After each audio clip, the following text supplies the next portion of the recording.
Hey, this is Coach Colette, host of the Start Within podcast, and welcome to this new Coach Chat episode. So I love serendipity, and I was recently at the beach, which is my happy place, and I was sitting next to a woman who was just chatting with me. She had a lovely, adorable little daughter, and she said she needed to go do something in the water. And I was curious and I thought, okay. It turns out, long story short, that she was doing a ritual to honor the goddess Yemaya. I just had to smile and think how ironic it was to have this in-person interaction with a woman who believed in the powers of this goddess, knowing that I was about to release this Coach Chat episode with author and spiritual psychologist Anita Kopacz. She is the author of the new book called Shallow Waters, which focuses on Yemaya, a deity in the religion of Africa's Yoruba people. And we meet Yemaya as she is on a journey, and she transcends time and place, and we travel alongside Yemaya from her native Africa into the new world. So in this Coach Chat episode, Anita does give us some sneak peeks into the book, so you'll want to listen to that.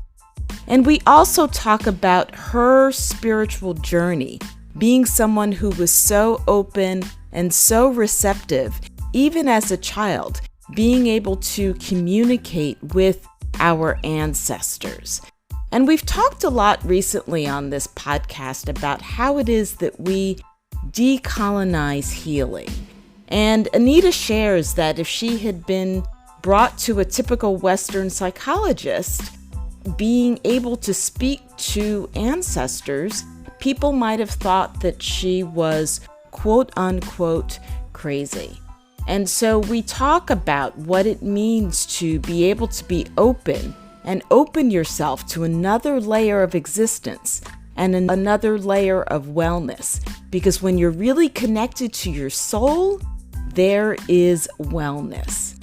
Plus, we talk about Anita's Zero F's Given campaign, which is all about supporting survivors of sexual trauma and violence. So get ready and listen up to this exciting episode on Nourishing the Spirit Within with author and spiritual psychologist Anita Kopacz. Yeah, so I think I'm curious. Well, which came first, right? So which of your roles came first? Like, what's your journey? Can you walk us through a little bit about of your origin story? Yeah, absolutely. Let me take you way back. So, as far as it's interesting that you're asking that, because I've just had a conversation with one of my friends about how all of the many things that we've done in our lives, that we pick up tools from everything, and like everything to me in that sense has a purpose, right?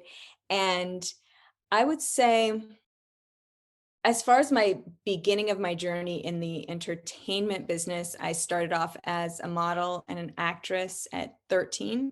And so I was coming to the city from California, actually. I was coming to New York City and working with my sister, Ivana, who you know. And so that was in the 90s, and it was super fun. The city in the 90s was just so much fun. And so that was kind of like the beginning for me in the entertainment business. What I feel like that did for me was basically allowing myself to express myself, because I'm in front of people all the time doing things.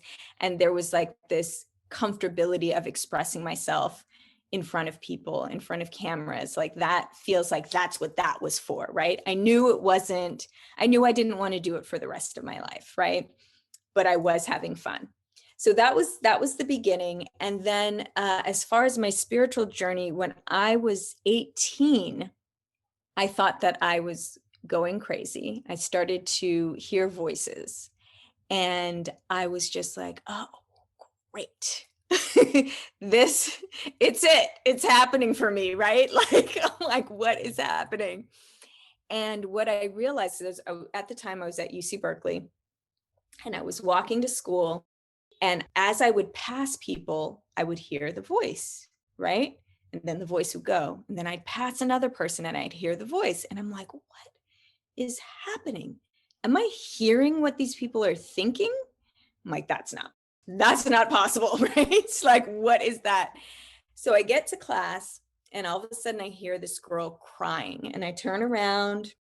She's not crying, right? She's just there. Then I hear that something happened to her 3 days ago. She's going to be fine. So I just turned around. I was like, listen, I know that something happened to you 3 days ago. You're going to be fine. And she was her eyes were huge. What I didn't realize, which they told me later, was that her girlfriend, who was sitting next to her, cheated on her 3 days before. Right. And so, but I didn't get that. I didn't get that memo. Right. I just got the memo that the girl was going to be okay. So it was just at that moment, it just got overwhelming because I was hearing all of these things. So I just took the back way home, got home, and my older sister, who not Ivana, Sharon, used to go to Berkeley, and she was very close with a lot of the people who lived on the street. And one of the guys was outside of my house. And he was like, hi, Anita. Like he had this huge smile and he's talking. And all I hear is, I don't know where my wife and kids are. I don't know where my wife and kids are. And so I was like, look, I know you don't know where your wife and kids are. And he grabbed me up and he was like, where are they? How do you know they're missing? Right. And like very violent. And I was just like, oh my gosh. Right. So like, I get out of his arms, I run upstairs and I just start praying. I'm like, dear God, if this is supposed to be a gift, I don't want this gift. Like it was just way too much. Next morning, all the voices are gone. All the voices are gone. And so I asked if I could have something that's a little bit more palatable, right? Like that I could take. And I started having dreams that I was throwing stones and reading them. And so that's how I started doing readings. And so I had these stones and I would throw them. Eventually, I really didn't need anything. I just would need the person's name. And and this is at a time when nobody, I mean, it's over 20 years ago. So it wasn't how the world is now. It was really at a time like people were calling me a demon. They're saying, how could you know these things? And I asked my mom, I was just like, Mom, like, what is this? And she's very religious. So she's like, honey, everything that's coming out of you is from God. Just know that. And I'm like, okay, thank you. Right. Because it was going to come out anyway, whether she said it or not. That just made it so like comforting for me in a world where I was definitely demonized. People would come for the information and then they would get scared. Right. Like, how does she know that? And I think it's so much more normalized now. There's a lot more practitioners, a lot more people who are doing things. I feel like really like an old school grandma with it, even though I'm not that old. It's just I started so young. And so yes, that's the beginning of like the spiritual side. And what I realized is that people were coming to me and they just kept coming for readings, and it didn't seem like there was growth. It didn't seem like there was growth. And so that's why I ended up getting my master's in spiritual psychology, so that I can then use these tools actually to help people feel like they don't need to go anymore, right? Like, you don't need to come to me anymore. You've healed it, right? And so that was actually the reason I went and got my master's. Wow, that is so fascinating. And I love this as the host, right? Where I'm just chatting with you and I think origin story. You ask everybody their origin story and then boom, everything flows out. So thank you for sharing all of that. And I'm particularly intrigued by this spiritual psychology, right? Because there's the Western psychology, right? That's very structural and racist and all of those other things. So how does the spiritual psychology program, how does that work? What does Yeah. that mean? So in spiritual psychology, the being or the well person is someone who knows how to love and be able to be loved. So you have to be able to receive love as well. And so it is very similar to Western psychology. We did study a lot of that, but then there is the layer of spiritual psychology that we bring in, which is like you being able to speak to a grandmother who has passed, right? Like by doing gestalt with her. So it would just be, like role playing, right? So you sit in one chair, being yourself, asking a question, then moving to another chair, being stepping into the grandmother, seeing what message comes through. So kind of opening people up to this other layer of existence and wellness, right? Because when you're really connected to your soul, there is wellness, right? Like that spirit, mind, body, and spirit. Right. And that's so important, I think, particularly for people of color and other marginalized groups, would you say, in terms of, and other people that, right, hearing voices or getting intuition or getting signs and getting signals, right? The other forms of healing, I won't even say therapy, right? Often don't include that and can then make the person feel worse instead of feeling better. Yes, if I went into Western medicine at that point, I'm sure, like if I really was like, I'm hearing voices, they'd put me on something, right? And I was, which sometimes it is that, right? Sometimes it is that, but in my particular case, it wasn't. Right. So it's how are practitioners able to explore the whole self and the whole Yeah. person and being able to make those distinctions, I think. And I imagine that that is something that you can do now with your clients that you work with, right? Yeah.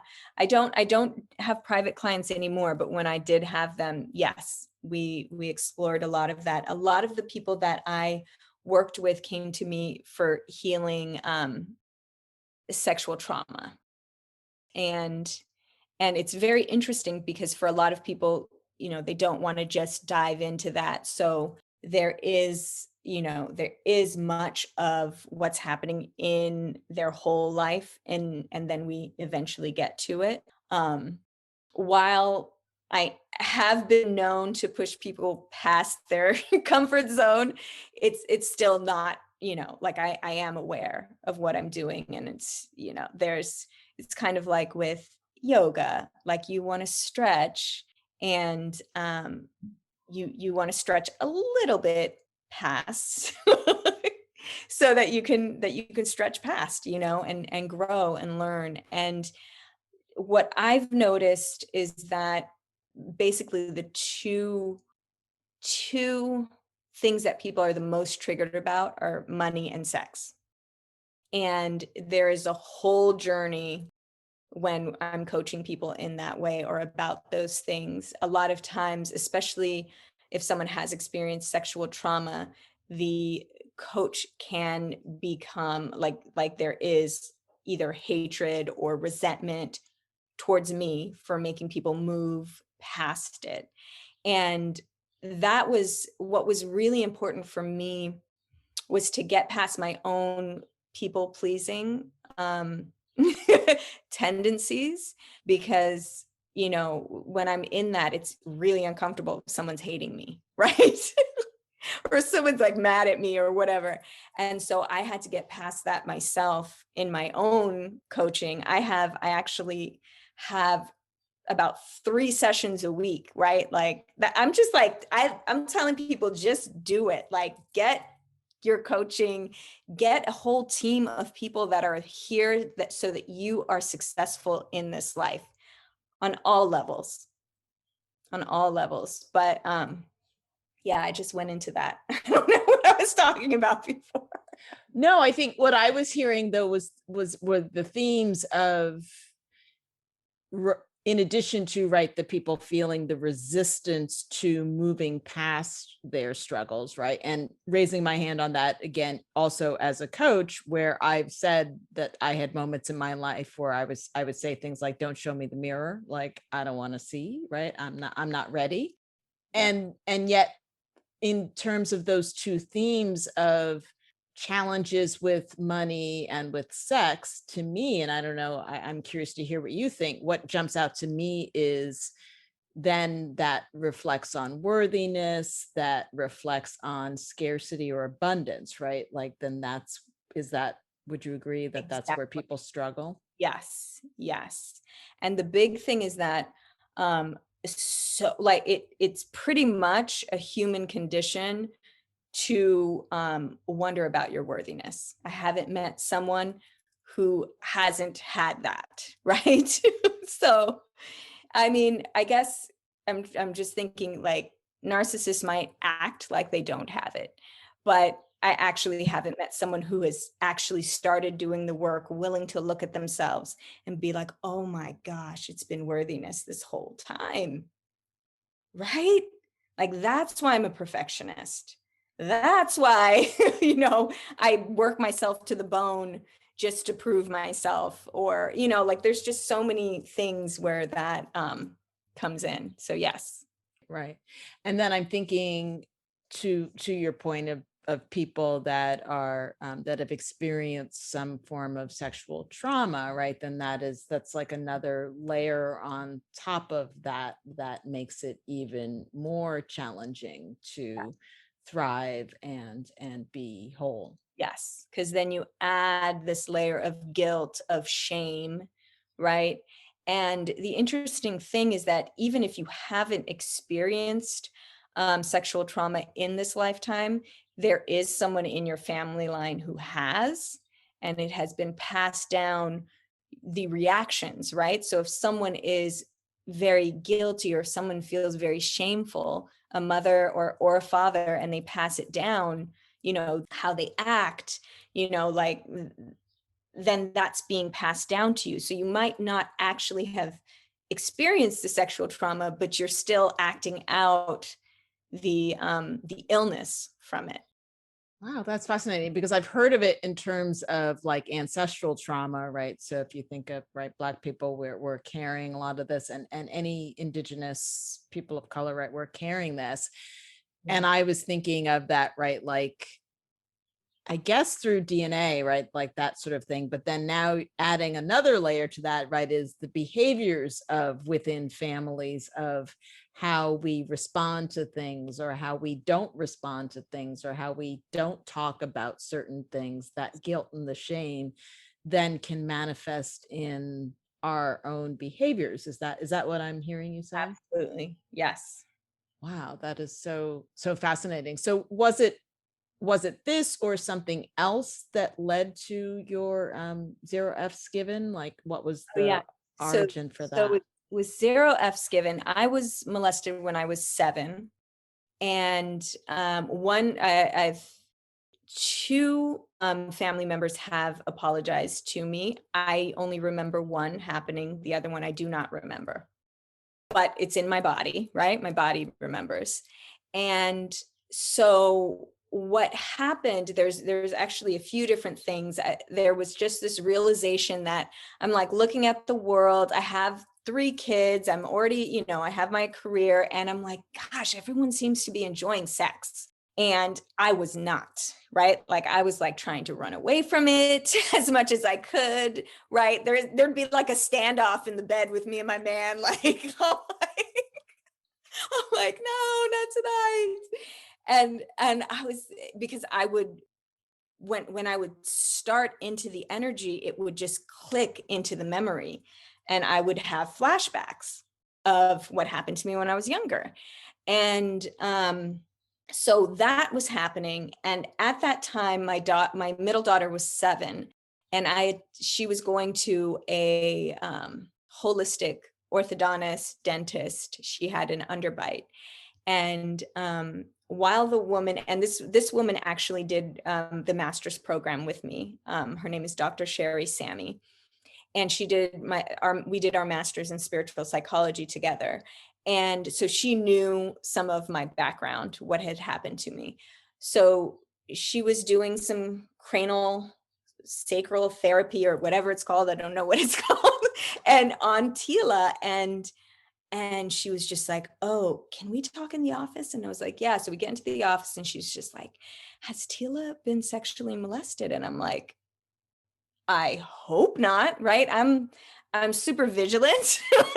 And I was just like, I really hope not. Like, why are you saying that? And she's like, well, her whole body is acting as if something has happened. Like when she touches her in certain ways, she goes into protective mode, which usually only children who have been molested, this happens to. And I'm like, oh my gosh. And she was like, wait a minute. How old were you when you were molested? I was like, I was 7. And she's like, and how old is Tila? And I'm like, she's 7. And she was like, oh, you're just passing it on to her. And I was like, hold up. What do you mean? And she was like, oh, if you don't go in and heal what happened to you, you pass it on to the next generation. And I was like, oh, okay. I need to do something about this, because I do not want to pass. I didn't know it passed on in that sense. Like what? And so I decided to film my my experience.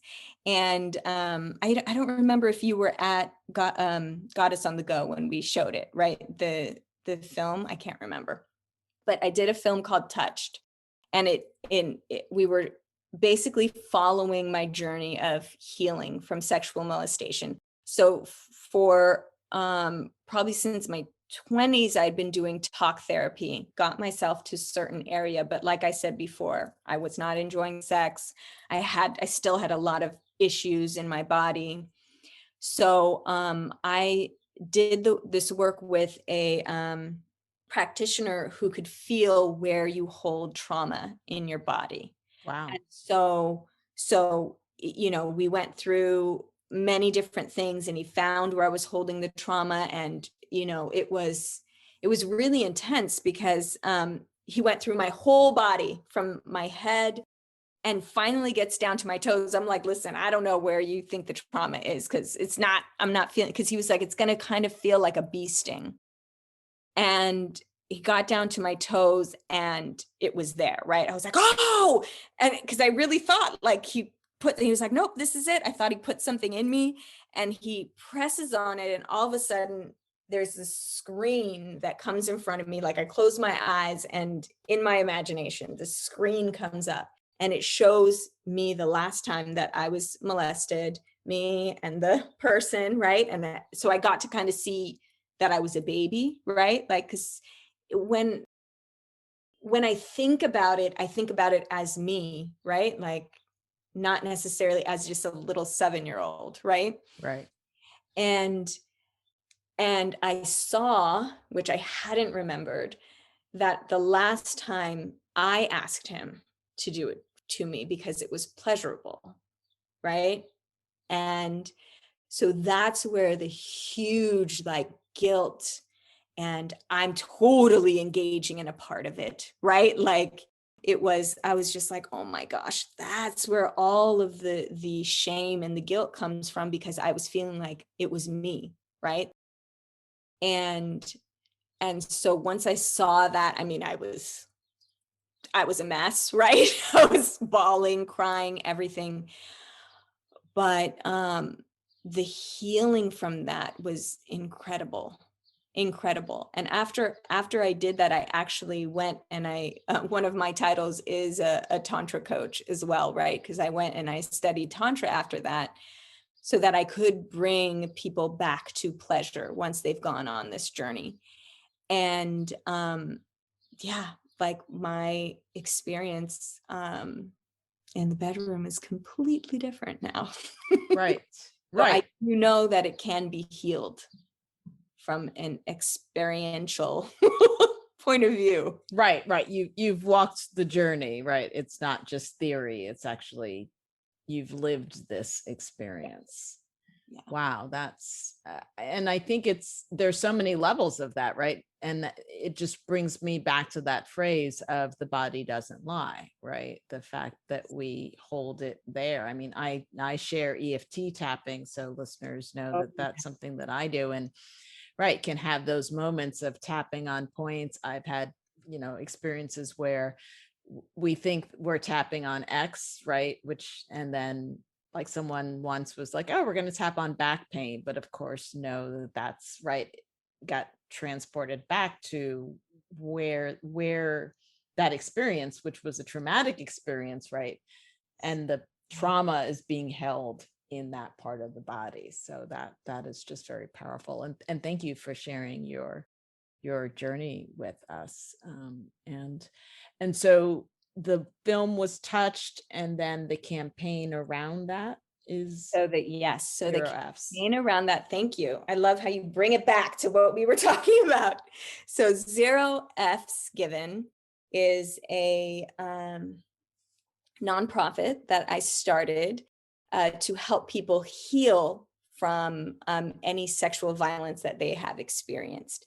So what was actually something that, and I don't know if the numbers have changed, but about 2 years ago when I had done research, we know for women that there's quite a bit. It's between 1 in 3 to 1 in 4 people, women have experienced some sort of sexual violence. And for boys from 0 to 18, it's 1 in 6 boys are molested, which I had no idea. I was actually floored when I read those, because I was just like, and how many of them are not saying anything? Right. Too scared to say anything. So that's when I was just like, okay, there's so many of us who have gone through this. And what to me, this campaign is, it felt like coming into a sense of power, right? Like getting past the guilt and the shame, because each time I spoke it, there was less and less and less, right? Like it was just to now where I'm like, it feels like a blessing, right? Like it has become a part of my life and has helped me through so many different stages that it makes me feel like it was a blessing. It took me a while to get to that point, but that's where I am. And so Zero F's Given, there is the t-shirt campaign. So 80% of the money for the t-shirt campaigns goes to the Center for Safety and Change. I'm on the board, and the Center of Safety and Change hosts people who have been trafficked, people who have been in domestic violence situations, people who have been raped, basically all gender-based violence. And they have a safe house, they have lawyers, they have psychologists.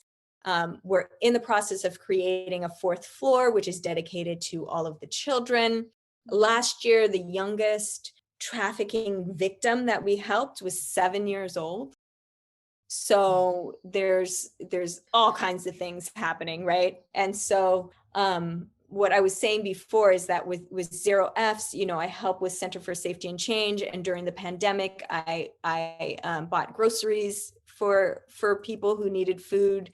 This was before, the government was coming in and helping, because they weren't for a long time.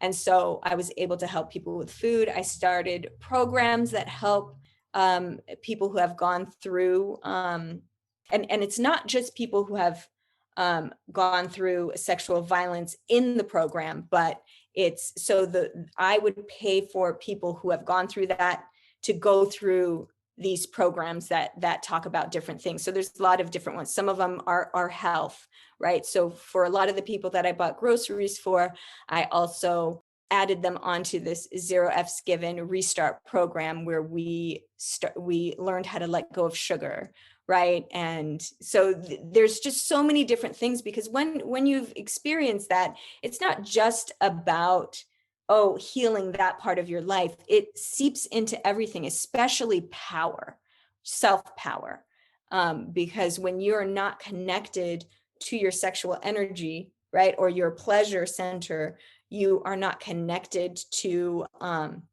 your sense of power, your sense of abundance, creativity. There's so many things that are connected in that area. So so it's not just about like, tell me about what happened to you when you were a kid, right? Right. Yeah. And it's so true, that aspect of second chakra, right? Sacral chakra. So it's like all of those things are connected. And it's interesting, almost going back to what you were saying earlier, right? Challenges with money, right? Challenges with sex, right? Like then sometimes there can be that linkage again. And like you said, whether it's the personal experience or familial or ancestral experience of being disconnected from that center. Yeah. Wow. And I also was thinking, as you were speaking about, and I don't know if you know what the statistics are or were around people who were in domestic violence relationships and then being locked down in the pandemic. I can only imagine how challenging that must have Super been. challenging. I know for our county, which is Rockland County, our centers, what we provide, it went up 70% during the pandemic. And there were also a lot of different things changed because of the pandemic, like the cops could not come into the house. And so it was, people were being asked in front of their abusers what happened. So it was just there were a lot of problematic things that we had to like move through during that time. So yes, like for people whose safe haven was to go to work or to go, and then all of a sudden, or go to school. And that was another thing as well. There was more children calling in where that was not the case before. So the children were calling in, talking about what their parents were going through.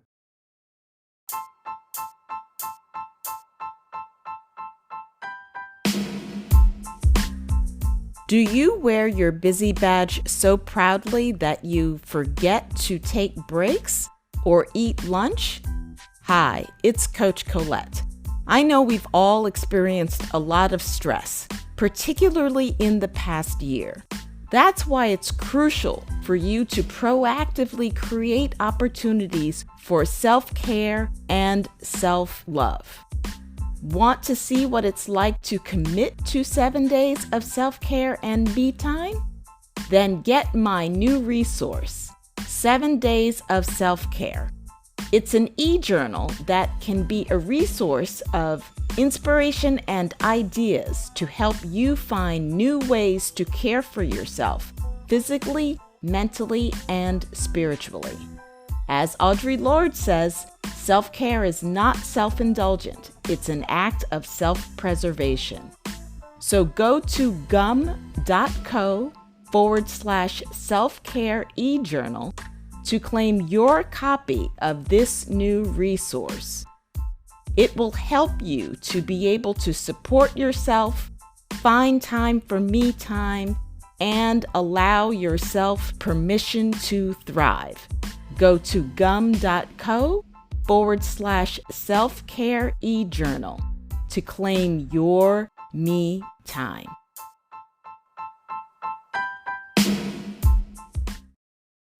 Right. Got it. And we'll make sure to share all of the links to the campaign and resources, because I think it's so it's so important, and healing on so many different levels, like you said, not just but it's physical, it's emotional, it's spiritual, it's just definitely that holistic approach, and for all of us, I think.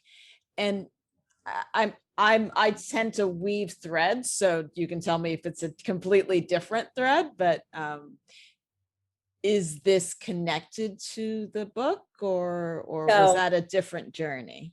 well, it's all the same journey for me, but if Yes. you read the book, you might not know that it's connected. Got it. Got But it.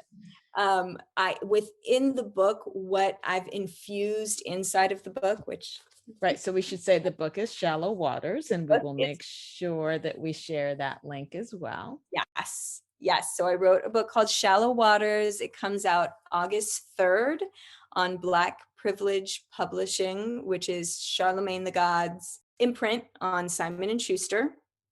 And I'm their first fiction book. Tamika Mallory's State of Emergency was their first book, and so I'm the second book that's coming out. And what I infused into this book as an energy is that we remember who we really are.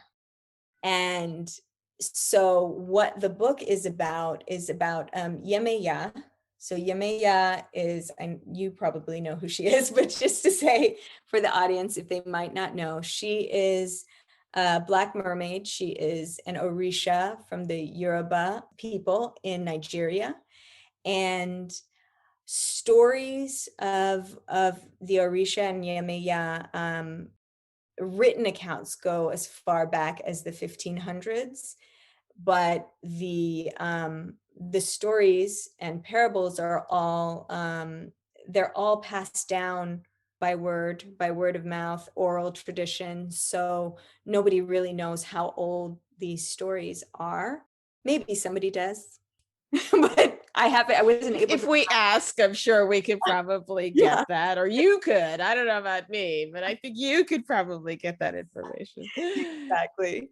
And so I've been connected to Yamea energy since I was 18 and I started on this journey. So I've been connected for a long time. But what sparked the idea of writing the book was one of my friends who is a priest in the religion who's passed on now. But he was telling me about how Yemaya watched over our ancestors on the Middle Passage. And I was like, what? We had a Black mermaid watching over us, right? Like just that feeling was like, yo, yo, I want to write about that, right? And so basically I imagined Yemeya. It's basically her life before she knew she was a goddess. So she's 17 in the book. She falls in love with a fisherman in Nigeria, and then the slave ships come, take him, and she follows the ships underwater. So she has her own middle passage underwater. And I'm not going to tell the whole story. Don't worry. Please. I know. I was like, ooh, but yay. I love the sneak peek, folks. Turn it up, turn it up. And so when they get to the new world, she has to cocoon herself for 40 days and 40 nights, loses him. So basically the whole book is about her trying to find him in a land where her skin color makes her a slave, which is completely new to her, right? And there are historical figures in there, and it's been a journey. Wow, that's yeah, okay. If you ever needed a teaser to read a book, that was pretty awesome. I love that. You're like just enough to be like, ooh, but not enough to be like, well, which historical figures and what happens in the end, and do they get together, right? So yeah, you're good. You're good. You're good. Good job. Good job there. Yeah, now we're all curious, like, all right, gotta buy the book. Oh, that's amazing. But I think, wow, again, also really struck by what you said at the start of that, which was we all remember who we are.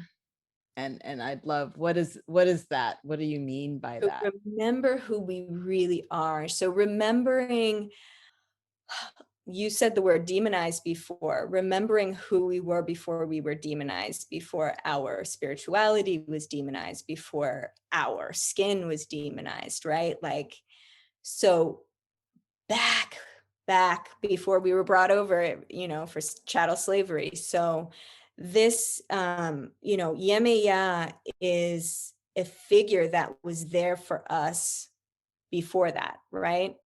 And so connecting to her energy. And to me, I literally, I'm pointing to my altar and you can't see it, but I literally talk to my ancestors as if they're here, right? The ones that I know, or it's a little bit easier for me to talk to them because I already have a relationship with them. But it's so important, like connecting with Yemeya, has opened me up to connecting with my ancestors in a deeper way. Um, and and that's the beautiful thing, because some people are like, well, how do you connect to your ancestors? I'm like, just talk to them as if they're in the room with you. And yeah. One really, really interesting thing that happened to me while I was writing the book. So I was writing the book the whole time. Oh, I didn't even share that I was the editor-in-chief of Heart and Soul for 5 years. So I was I was writing the book while I was still working at Heart and Soul. And what was happening, so I can tell you one of the historical figures that are in there, Harriet Tubman. And so while I was writing it, because it felt like she was with me, telling me what was happening, right?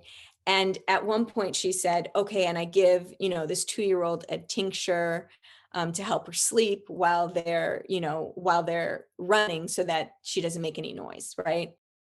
And so I wrote it, and then I was like, ooh, I don't know if Harriet Tubman was an herbalist. I don't, even though it is a fiction book, I'm being very aware of, what I bring in with the historical figures, right? So I was like, yeah, I don't think that I'm going to put that in there, but I didn't have time to change it. So I had a sales meeting in the city. It was actually, it took place in a restaurant. So we were also open to other people who were around, right? So we did the sales meeting. And then after I was done, this woman who wasn't a part of the sales meeting comes up to me and she was just like, hey, did you know that Harriet Tubman was an herbalist? Stop it. It's just like, yo, Harriet came through, like, bitch, don't take this out of the book. And I was like, why did you just say that to me? And she was like, oh, because, it's Black History Month and I was reading things and I just, she just said that and then she left. Out of all the people in the restaurant, she came to you. Restaurant, out of all, like, it just, there's things that happen where it's just like, okay, I can't question that. Because I literally was like, okay, I'm going to take this out of the book because I don't know if Harriet Tubman is an herbalist. And at that time, I had done research to try to find it out. And a little later, my daughter was reading a book on Harriet Tubman, and it was in the book. And I didn't see the research, like, at the time that I was looking, I couldn't find anything online, which was interesting. And it's in the book that she was an herbalist. So and I can honestly say that's not anything that I'm familiar with about Harriet Tubman. Yeah. It doesn't, right, it wouldn't mean that it's not true, but I guess it's not an aspect that's highlighted. And yet in this case, right, the message came through loud and clear. It's so interesting when I think of signs, things that we feel, things that we may see, hear, all of those senses, right? But then so many other teachings, if you will, I guess, teach us not to listen to that. Is that? yes. Yeah. There are so many things that try to cut us off from our instincts and our intuition, right? And so that is actually one of the things, when I was coaching people, it was called Wild Woman Coaching, because I was like, I am here to connect you back to your instincts and your intuition, because so much is to suppress those things so we don't listen to it. And a beautiful thing for intuition, how do you know if it's your intuition speaking, is if you feel no fear. So if there's fear with your intuition, like if it's saying like, don't do that, you're going to get what, it doesn't even matter what it, because it could say, don't do this because something. But if you feel fear, usually that's just fear talking to you, right? But if you hear it and you don't feel fear about it, then that's your intuition. Or that's what's been my gauge. Yeah, you must be good, because I think that was the question in my head that I didn't even articulate. That's what I was thinking. So this is very funny.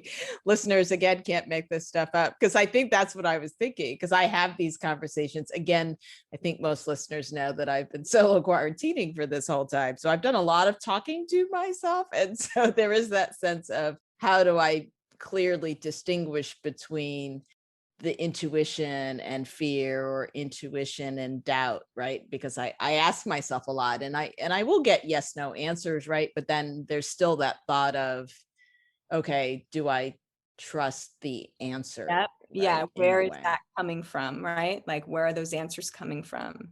Is it fear? Is it lack? Is it love? Is it your intuition? Right. So many things. And then the more you listen to it, the louder it gets.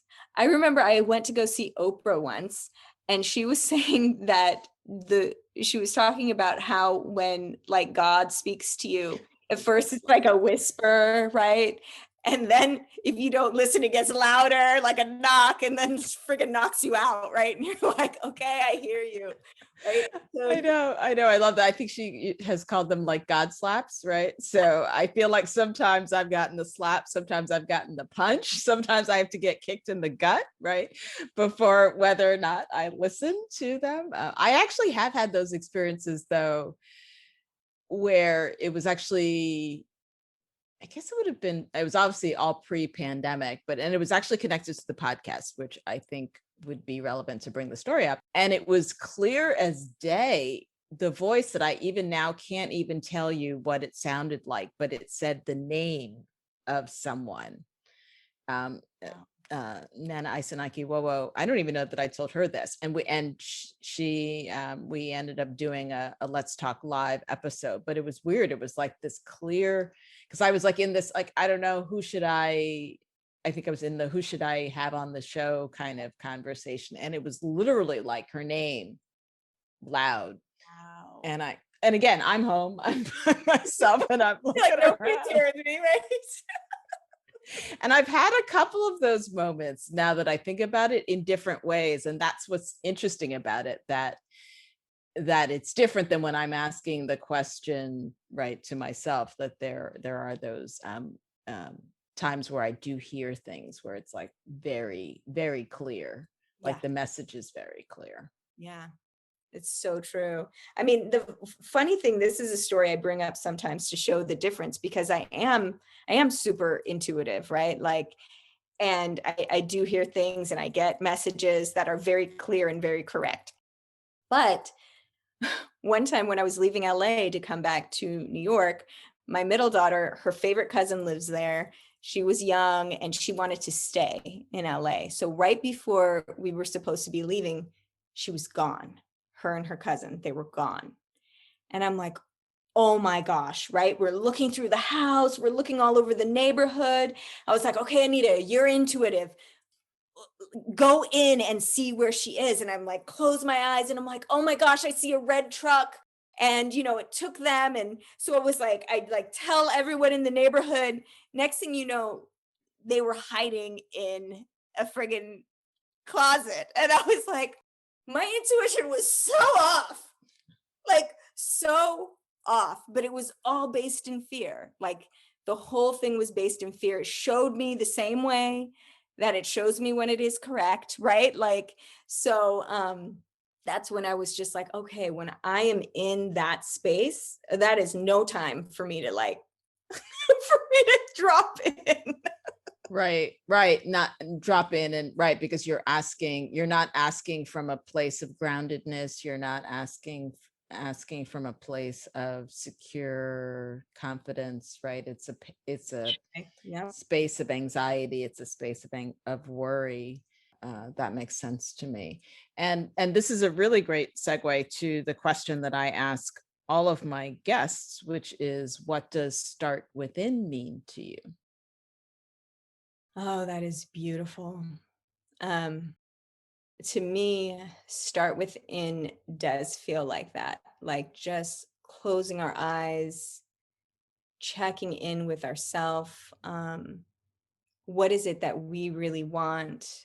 And this time of the pandemic completely allowed me to get to that space.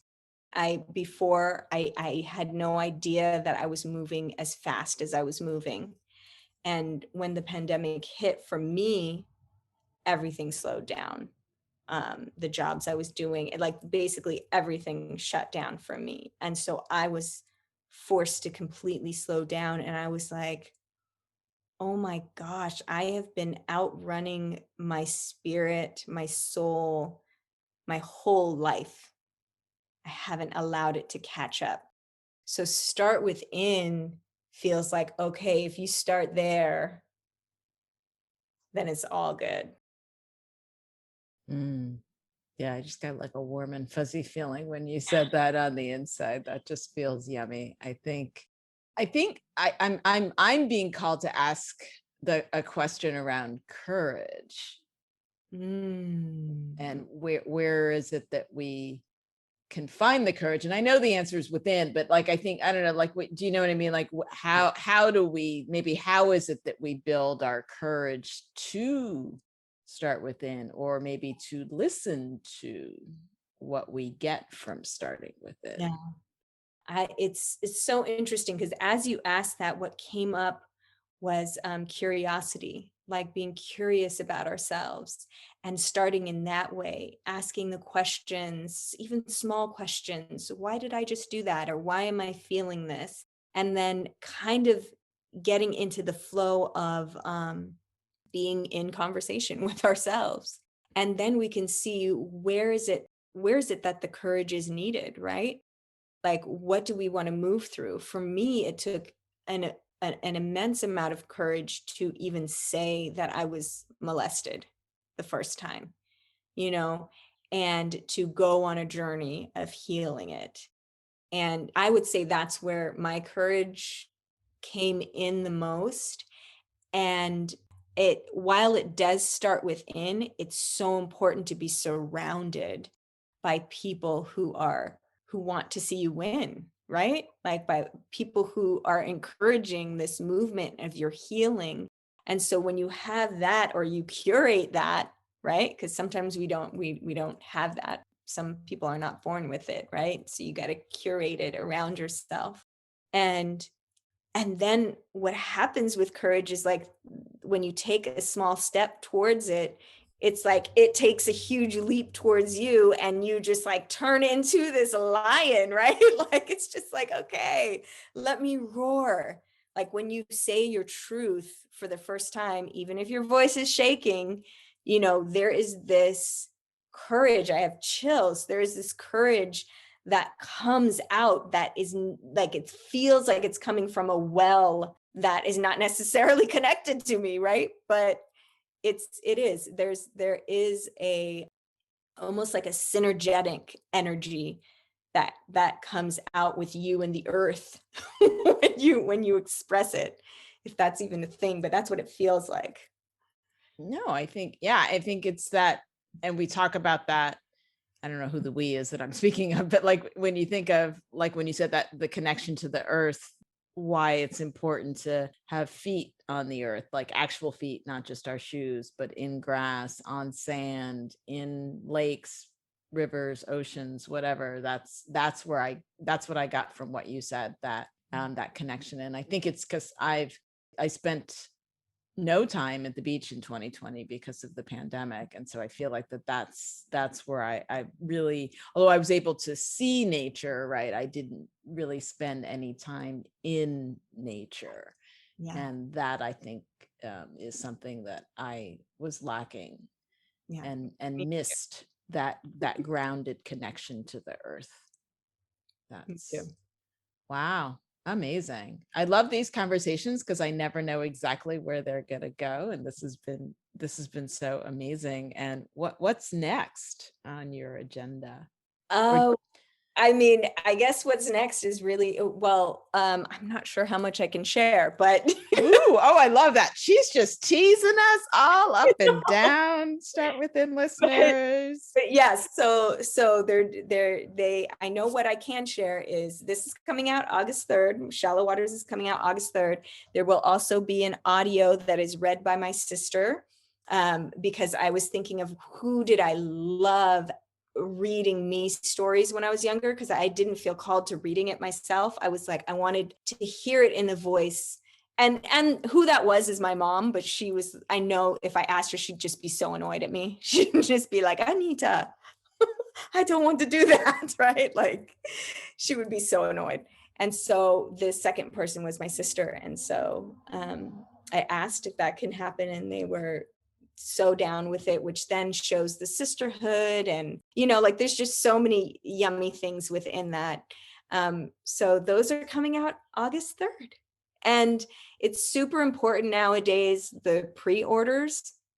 So if you can pre-order, I would appreciate that. And if you tag me, I can repost it and show the pre-order too as well. Very cool. Very cool. Yeah. So how we'll share links, but yeah, how do folks find you on social?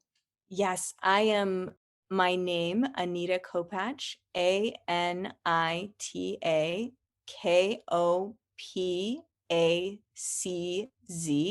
on Instagram, on Twitter, on Facebook, while I do not really go on Facebook. But yes, I am my name.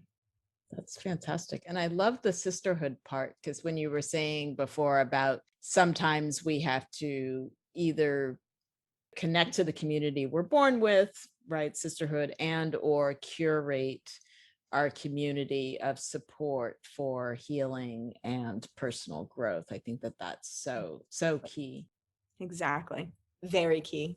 Well, I thank you for bringing yourself and all of the others that I think you brought to our conversation today, because I think it was just so profound and so much of what I think I needed today. So I'm sure that other listeners feel the same way too. So thank you so much. Thank you. And I actually feel the same way about the things you brought up. There were things that I needed. So thank you.